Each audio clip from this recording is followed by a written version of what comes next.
So here under my own phone,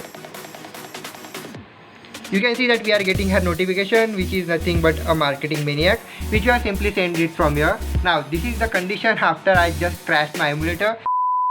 Alright, so first thing we're gonna do is move into the wish list, and under this wish list you can see we have nothing but an empty scaffold. So let's build an exact screen which is stored under our prototype, which looks like this. So here under our project folder, so first thing first, we can have an app bar, and under this app bar we can have a background color first, and after that we shall be needing a title. It will have some styling to be a text style, and also we'll be gonna needing a trailing widget to our app bar. So under this icon button I can have an icon to be an icon. It will have a color, cool, and after that we can have an onPress method as well, and after this app bar we can have a background color to our entire scaffold. So here after coming out of this app bar, we can have body to our entire scaffold, and the column is gonna having a children.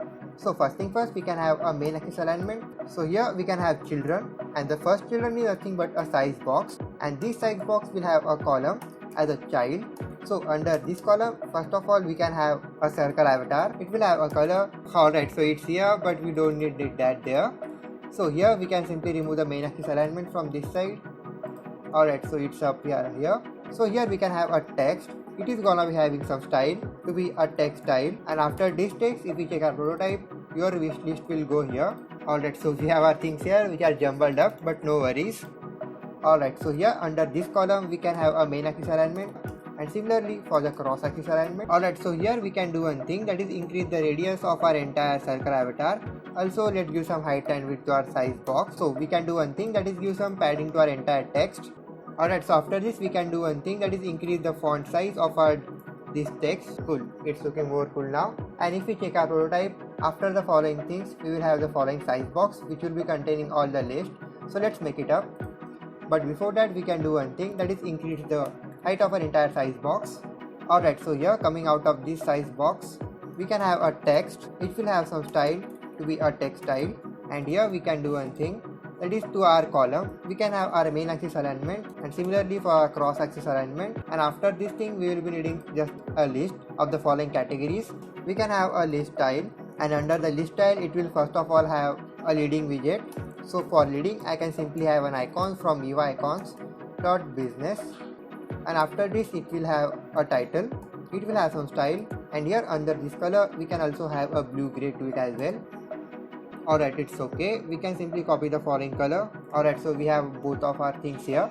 Now we can simply do one thing, that is copy the entire list style and paste it the times we will be needing it. So here I will paste it. Alright, so we are getting a bottom navigator flow warning. So let's fix it up. So first thing first, we can simply refactor our following container into a widget, and the widget shall be nothing but a single child scroll view. Press Ctrl and S. Alright, so the warning is gone.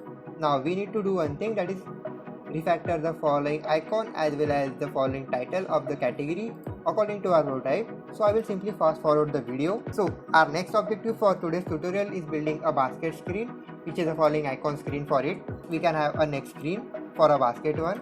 So here it will have a stateful widget. Alright, now here under our leading widget it will also have a back option. It will have a child for a home screen. Now here under our wish list we can do one thing, we can simply navigate the user to the following wish list. Press Ctrl and S.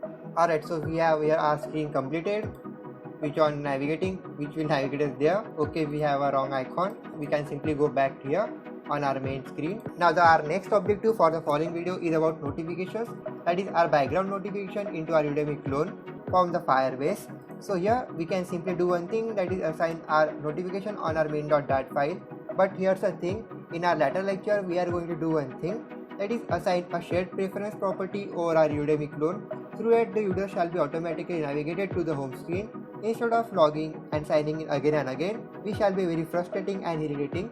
So instead of assigning our notifications or our main.dat file, we can assign our notifications on our home screen. So here at the top of our build method we can simply have an instate method for all the notifications. But wait a minute, first of all we will be needing all the necessary dependencies for the Firebase notifications, and guess what, I already have pre-downloaded it. So here we can simply move into our pop3.yaml file, take the following dependency of Firebase messaging for allowing all the transactions of notifications that are push notifications from Firebase to your Flutter applications, and after getting the following Firebase messaging, you can simply move into our Android app build.get file, and here you need to add the following property, which is implementation of Firebase messaging. And similarly for analytics, you can move into your source under your main, under your Android manifest.xml file, and you need to add the following intent of handling Flutter notification click for our background processes. And if you have done that, we are good to go.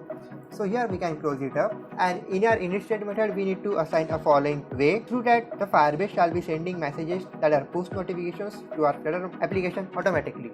So first thing first, we can move at the top and simply get the instance of Firebase messaging to be a Firebase messaging, and after that we will have an empty message for now. So here I will write string to be a message. Alright, so here under our initiate method we can simply do one thing, that is have an instance of Firebase messaging, and we simply need to configure everything that will be necessary. So here first thing first, we can have an onLaunch method. This onLaunch method will simply take a mapping between a string as well as a dynamic. Okay, let's give it a name of message. The following method is going to be asynchronous, so here we can give it an async quotation mark. So here under our following onLaunch method, we will simply have the assertion of the following message, that is a mapping between a string and dynamic to the following message. So here let's make it private first.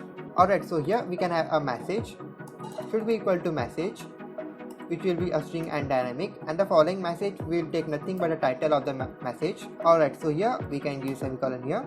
So our online method is completed, so we can simply copy it, paste and paste, press Ctrl and S. Alright, so we have our messaging system done. So for testing if we are getting all the messages or not, we can simply print a statement of printing a message.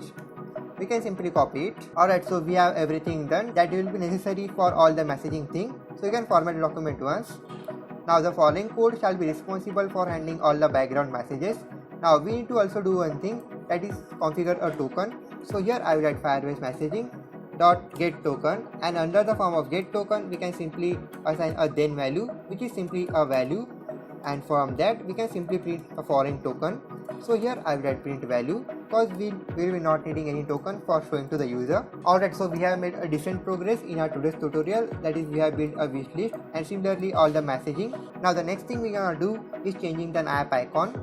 So here to change the app icon, you can move into our Puppet.yaml file and get the dependency of Flutter launch icons. So until it is downloading, we can also do one thing, that is get the following icon asset, the following Flutter launch icons theme. So here I will simply write Flutter icons, and under the Flutter icons we can have first our Android property. So here under this Android I will simply write here launcher icon, and after that for iOS shall be true as well. So here I will write image path, and for the image path I can simply navigate it to the following asset image, which is the following app icon. Cool, so we have everything which is necessary for running the following icon theme. Now let's test it up. Alright, so here we can send our first message from our cloud messaging system. Okay, so here I will simply write marketing maniac, and under the notification text a demo test. Coming down we can simply press next, and under our target we can select our app, press next. We can schedule it for now, and under the conversation details we can simply press next, and under this custom data I can simply write here click action, and under the value of the following key we can simply write here click, press next. Now you can simply publish your app once, and once it is done that. Alright, so we have completed our sending notification process. Alright, so here under my own phone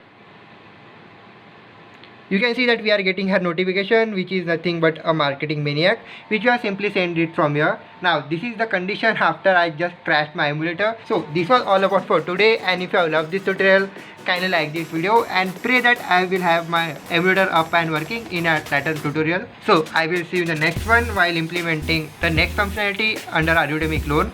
So I will see you in the next one. Goodbye.